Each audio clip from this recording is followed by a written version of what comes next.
Bom dia, igreja!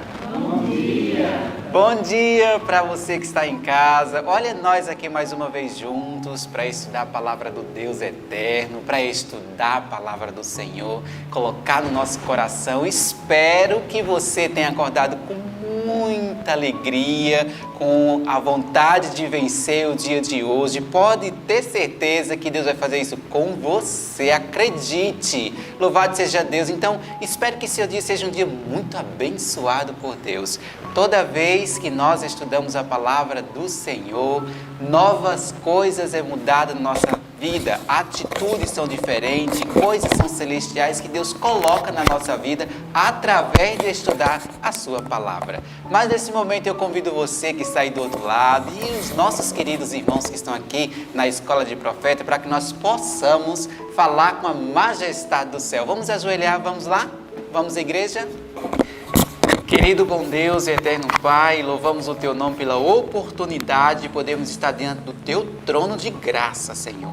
Obrigado porque nós te agradecemos porque estamos vivos, Senhor Deus, para fazer nova história, para que coisas boas sejam colocadas nos livros do céu, Senhor.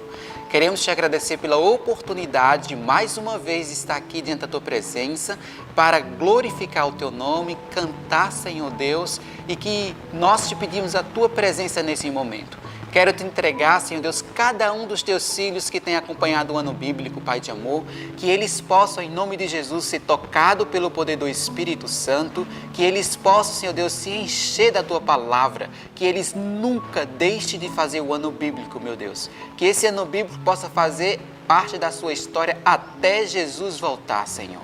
Fica conosco agora, já te agradecendo em nome do Teu santo Filho amado Jesus. Amém. Muito bem, vamos cantar? Eu fico pensando, todas as manhãs quando eu acordo, quando eu vou falar com meu Pai, né, aquele que me conhece, todas as minhas lutas, todas as minhas dificuldades, eu fico pensando como é que os anjos cantam lá no céu. Como é que é isso? Quais são os hinos que são elaborados lá no céu, diante da majestade do céu? Eu fico pensando nessas coisas, sabe? Isso é bom para nós encher o nosso coração. E você possa pensar nisso também. Qual é o hino que toca teu coração, que te deixa cheio de alegria? Imagina isso. Então agora nós vamos cantar o hino 188, Minha Esperança. Vamos cantar juntos esse hino?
Louvado seja o nome do Senhor Jesus. E nesse momento nós chegamos a um momento muito bom que eu gosto demais, que é decorar a palavra do Senhor Jesus.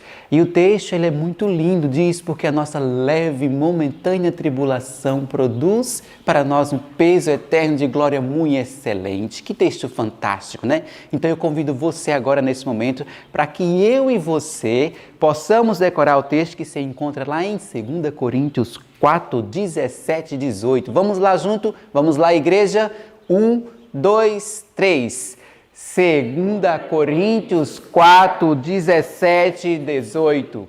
Porque a nossa leve e momentânea tribulação produz para nós um peso eterno de glória muito excelente, não atentando nós nas coisas que se veem, mas nas que se não veem, porque as que se veem são temporais e as que se não veem são eternas. 2 Coríntios 4, 17 e 18. 2 Coríntios 4, 17 e 18. Porque a nossa leve e momentânea tribulação produz para nós um peso eterno de glória muito excelente, não atentando nós nas coisas que se veem, porque não veem, porque as que se veem são temporais e as que se não veem são eternas. 2 Coríntios 4, 17 e 18. 2 Coríntios 4, 17 e 18. Porque a nossa leve e momentânea tribulação produz para nós um peso eterno de glória muito excelente, não atentando nós nas coisas que se veem, mas nas que se não veem, porque as que se veem são temporais e as que se veem são eternas. 2 Coríntios 4, 17 e 18. Amém, louvado seja o nome do Senhor Jesus. Que Deus te abençoe e tenha um bom estudo. Um bom dia. Olá, bom dia para você. Bendito seja o nome do Senhor, porque pela graça e poder de Deus estamos juntos novamente no privilégio que Deus nos dá de acordarmos toda manhã para fazer desse momento um momento especial diante dEle, de pedido, de honra ao nome dEle, de agradecimento porque Ele cuida de nós. E chegou a hora de nós orarmos. Vamos orar juntos? Vamos pedir a Deus que nos abençoe ao nos ajoelharmos agora, pedindo que ilumine a nossa mente, para que possamos entender esse assunto tão especial que temos para estudar. Você ora junto comigo? Vamos lá, vamos pedir ao Senhor.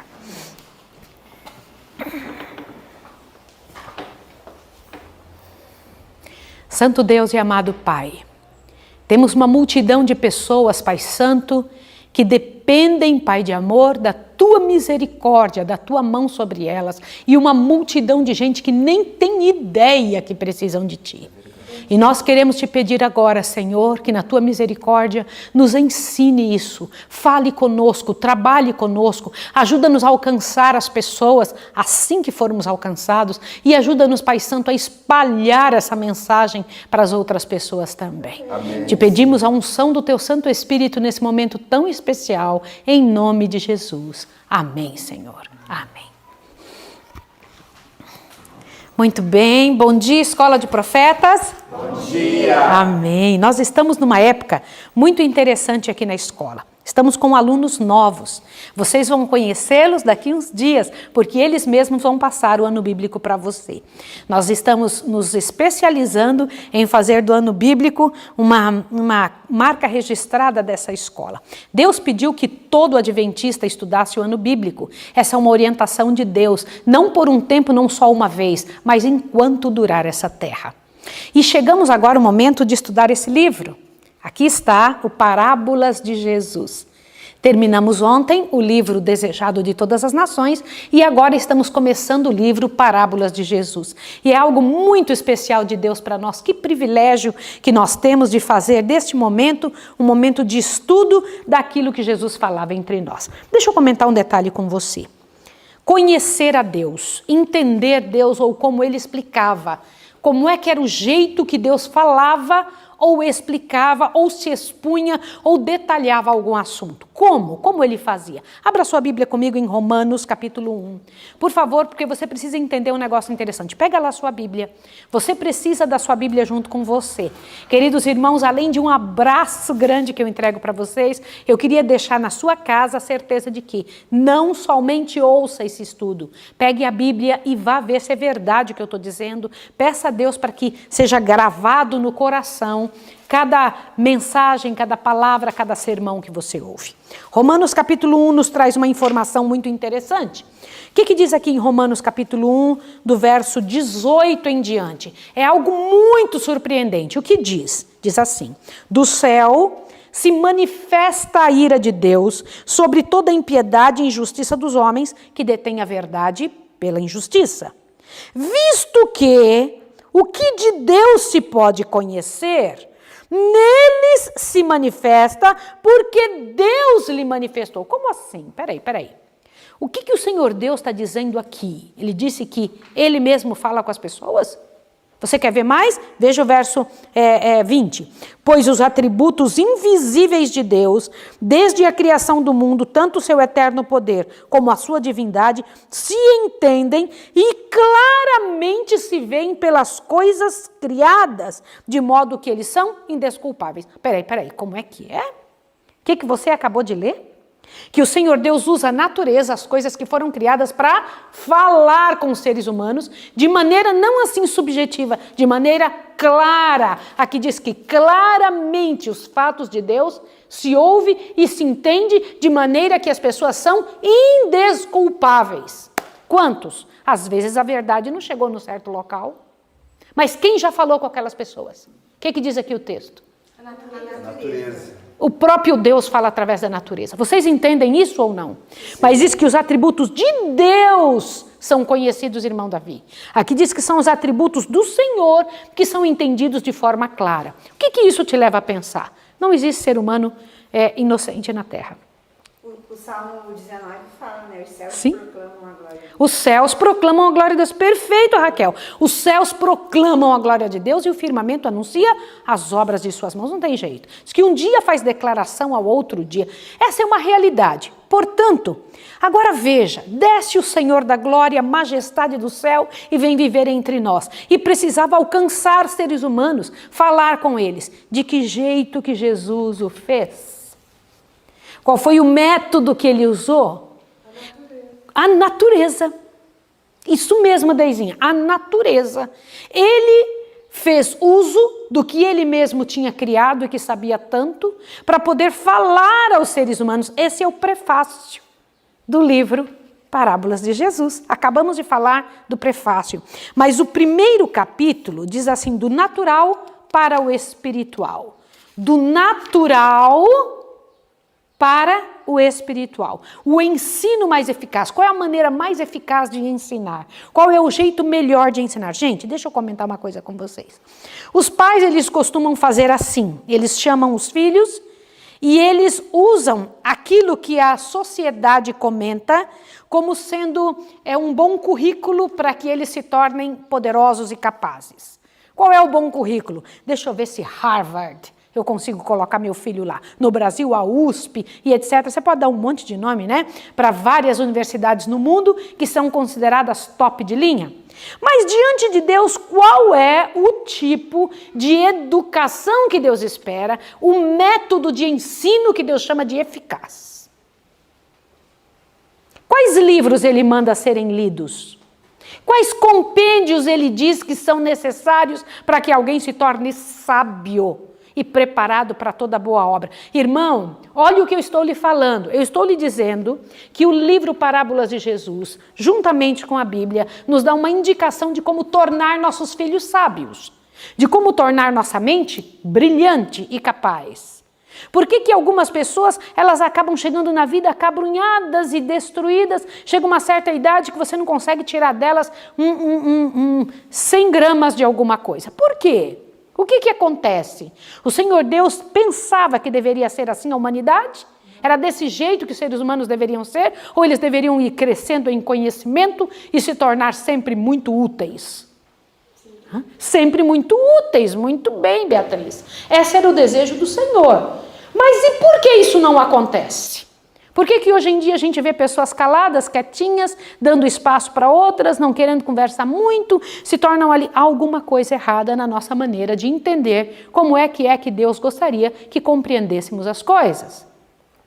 E que então retivéssemos as situações. Existe um provérbio, né, que fala que as pessoas até os 40 anos têm o rosto que Deus lhe deu. Depois dos 40 tem o rosto que merece. A mente é a mesma coisa. A nossa mente é um resultado de emoções certas ou erradas, de alimentos certos ou errados, de compreensão da vida de maneira certa ou errada. E nós precisamos, graças a Deus, observar isso e começar a mudar. Falar, peraí, eu tenho que reconhecer que em mim não está tão bom e eu preciso, e eu posso mudar, eu tenho condição de fazer a coisa funcionar. Então como é que eu vou fazer isso dar certo? De que jeito que eu vou conseguir? O Senhor Deus nos trouxe alguns ensinamentos nessa manhã. O que o Senhor Deus diz? O ensino mais eficaz, não é eficaz, é o mais eficaz, irmão Davi. Como é que é isso? Ele diz assim, em sua própria missão, diante do mundo, o Senhor Deus fez uso das coisas mais simples que existem para poder explicar coisas eternas. Coisas simples para explicar coisas eternas. Sim, foi isso que ele disse. É dessa maneira. Ele disse assim, Jesus falava por parábolas às multidões. E ao falar por parábolas às multidões, era para que se cumprisse aquilo que ele mesmo tinha dito. A glória de Deus estava sobre a maneira de como Jesus falava. E no início do mundo, gente, eu não sei se vocês sabem, a glória de Deus estava também sobre a natureza. Assim como saiu de sobre Adão e Eva a glória de Deus, o que era a glória de Deus sobre o homem? Vocês sabem? O que era a glória de Deus sobre o homem? A comunhão dele. Vestidura espiritual. Uma vestidura espiritual. Como é que era essa? Abra sua Bíblia lá no livro de Salmos, rapidinho, para você entender isso que Deus está falando a respeito da natureza. Você tem que entender o que acontecia com o ser humano.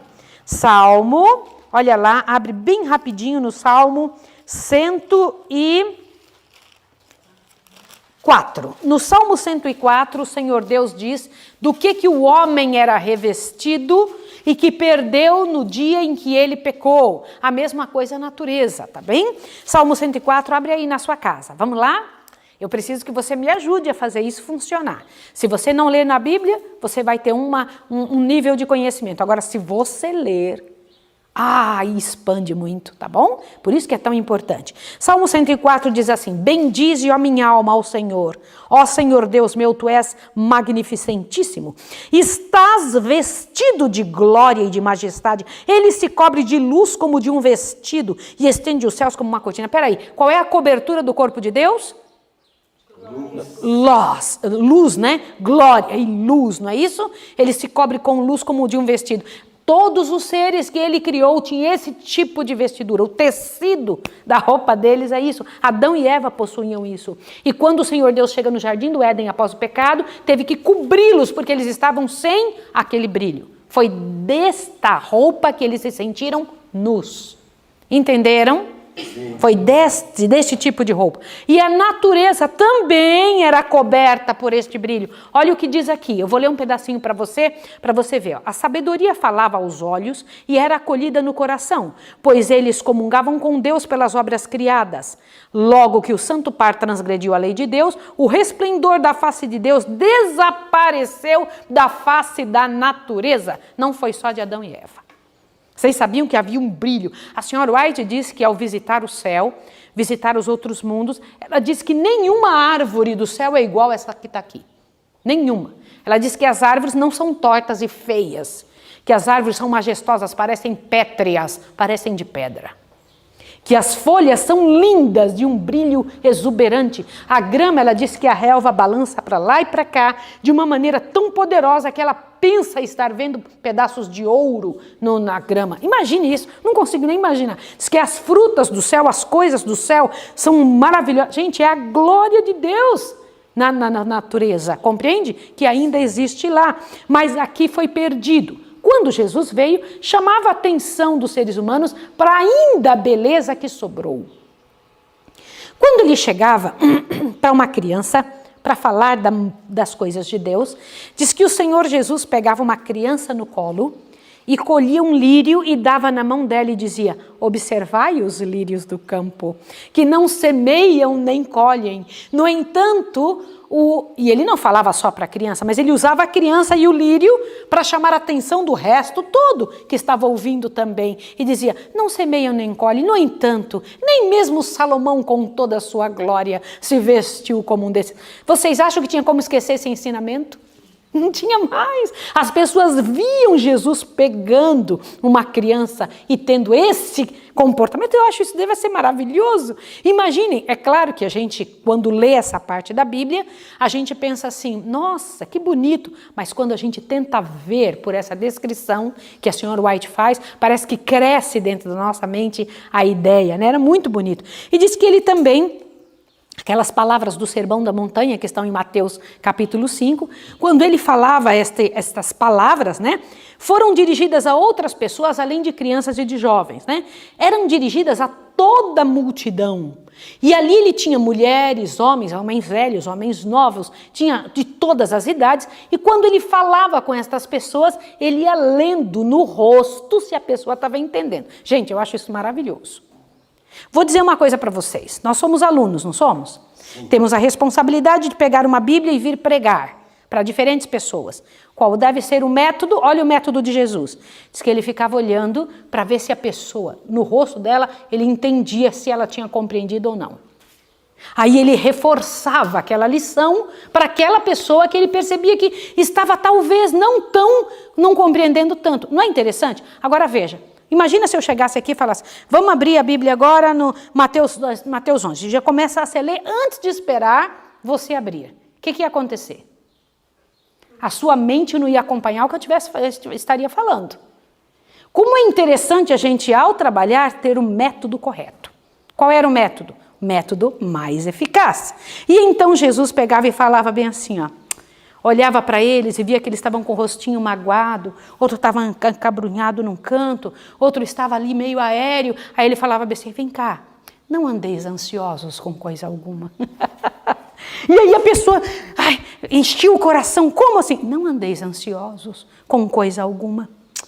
Não fique pensando o que comeremos, ou o que beberemos, ou o que vestiremos. Só as pessoas que não conhecem Deus é que faz isso. É coisa de ímpio. Não é para vocês. Por que Jesus falava desse jeito?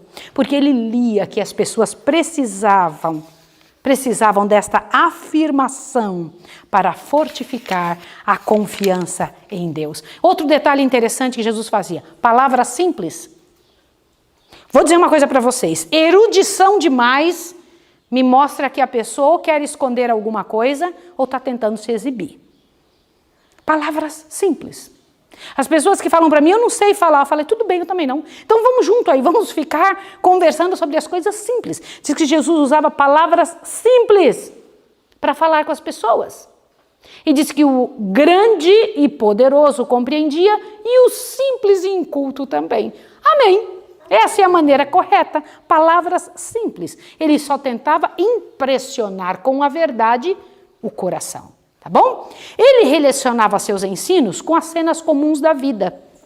Por exemplo, quando ele chegava para uma mulher, ele falava: olha, o reino do meu pai é semelhante a uma mulher que pegou 3 medidas de farinha e uma de fermento. E aí ficou levedando lá e tal. Quando a mulher ia fazer pão, adivinha do que ela lembrava? Ela lembrava de Jesus. Chegava para um homem e dizia: um semeador saiu a semear.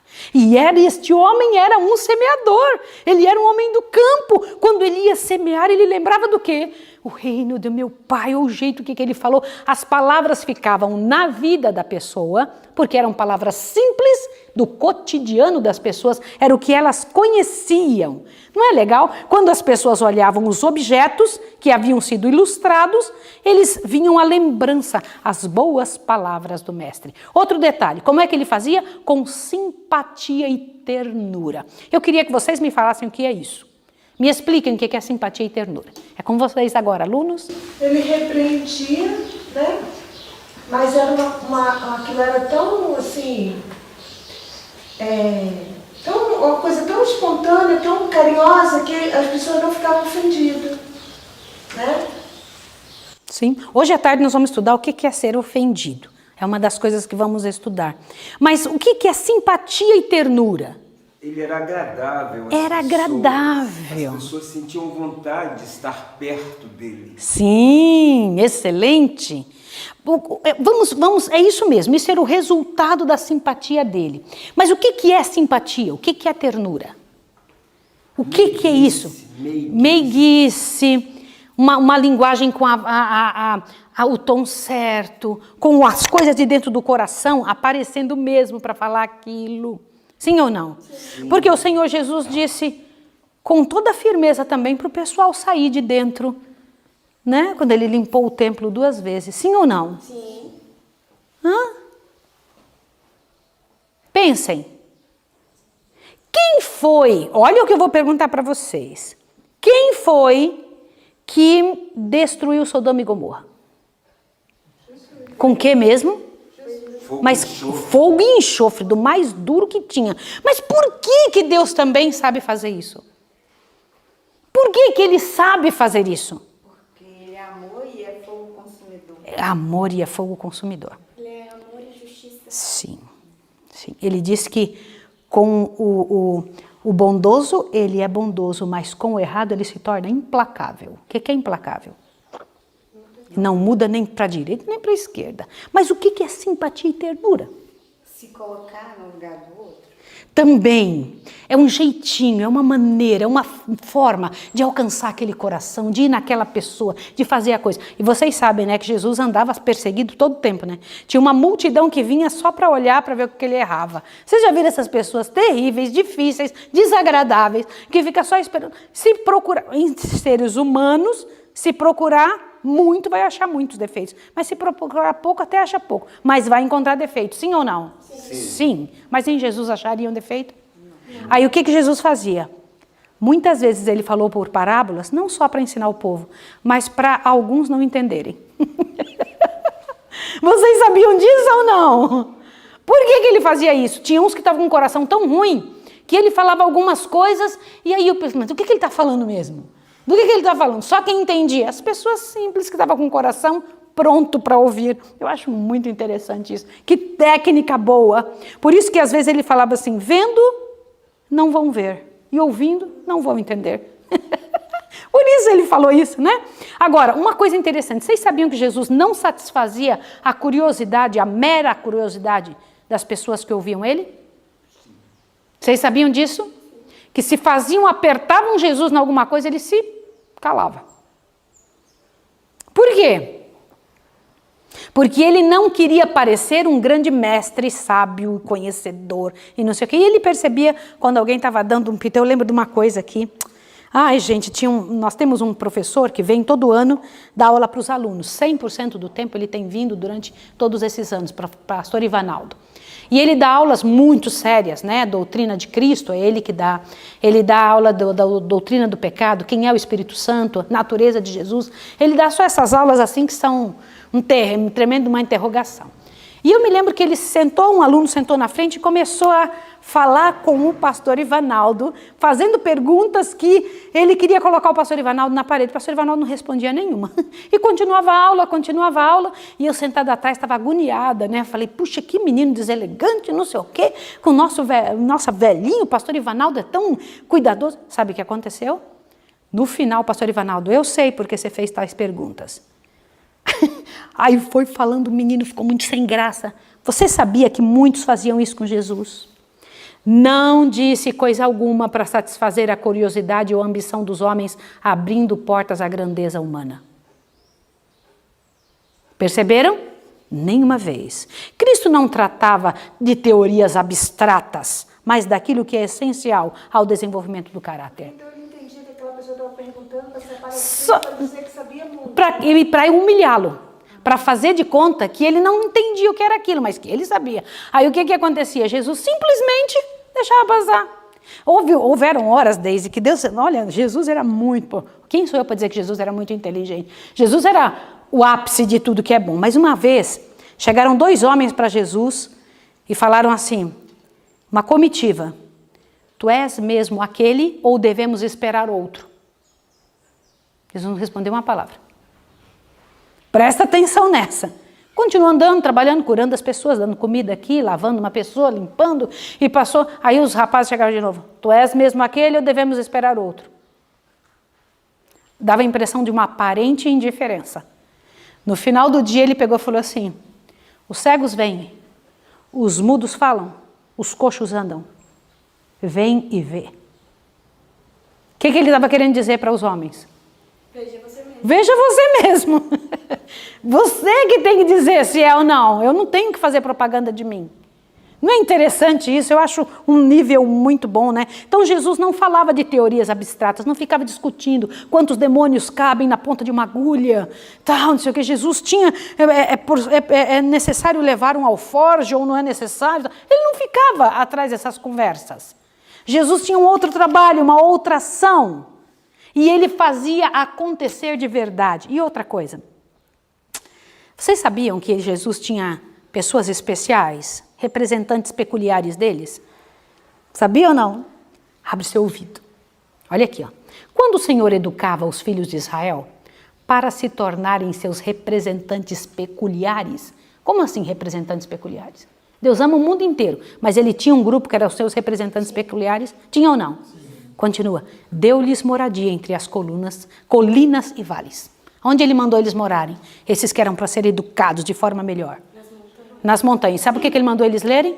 O livro, o compêndio da natureza. Qual era o livro que era para eles lerem? Natureza. Vocês entenderam por que Deus mandou eu criar a escola de profetas aqui no meio do mato? Bota muita flor. Cada detalhe que vocês estão vendo aqui é uma maneira de Deus usar. E ele diz que a sala de aula dele é a roça. Ele fala, minha sala de aula é a natureza. Meu compêndio, o livro que vocês vão ler, olha que interessante, é a natureza. Gostaram? Quando eu paro para pensar nisso, eu falo, obrigada, Senhor, obrigada. Mas quantos de nós fizemos isso na vida? A gente se ocupou de outras coisas. E agora o Senhor Deus está nos dando a chance, né? O grande livro de Deus é a natureza. E para terminar, o Senhor Deus diz assim que o grande propósito, olha bem, de ensino por parábolas é o mesmo do sábado. Eu nunca tinha prestado atenção nisso, eu li todo ano. Só que dessa vez isso me deu uma paulada na minha cabeça. Vocês sabiam que ele diz isso? Olha, o propósito de Cristo no ensino por parábolas e o propósito do sábado são o mesmo. Do que ele está falando? Qual é o propósito do sábado? Toda a criação de Deus. Exato! E por que falar por parábolas? Manter na mente que Deus é o grande Criador, que estas coisas lhe pertencem e nos trazem lições tremendas. Eu tomei um susto com isso, falei, que beleza, que coisa boa. Jesus não tinha lição só para o sábado, mas para toda a semana de trabalho, para todos os momentos da vida do ser humano, e não é diferente com você que está me ouvindo, meu irmão. Não é diferente com a sua casa. Deus tem nos dado a grande chance de termos em nossa mão, em nosso poder, a liberdade de estudar todas essas coisas. Queria fazer um convite a você, saia, vai e olha para fora, saia de dentro do escritório, pegue uma flor, pegue alguma coisa para você observar da natureza, observar o que o Deus eterno gostaria que você estivesse vendo. E ainda faço um apelo para você. Está na hora do povo de Deus começar a sair das cidades, ir para cidades menores ainda, morar mais distante, morar onde possa contemplar as coisas de Deus, não para refúgio. Ouça o que eu vou te falar, porque a gente mora no campo para trabalhar nas cidades. Nós não vivemos uma vida ociosa de egoísmo, eu vou cuidar de mim, etc., esquecendo das outras pessoas que nós temos que levar a mensagem do Senhor. A razão de morarmos no campo é para que tenhamos força e capacidade, uma mente brilhante para poder levar a mensagem do Senhor lá para fora. Que o Senhor, na sua misericórdia e bondade, alcance a sua família. Essa oração que eu vou fazer agora é pedindo, Senhor, ilumina nossa mente para que nós possamos, pela graça e pelo poder de Jesus, pelo poder do Senhor, aprender dele, pelas parábolas ainda contidas na natureza. E que possamos fazer uso disso para servir ao Criador, ao Deus do universo. E eu quero agora me ajoelhar novamente para orar por você. Vamos lá?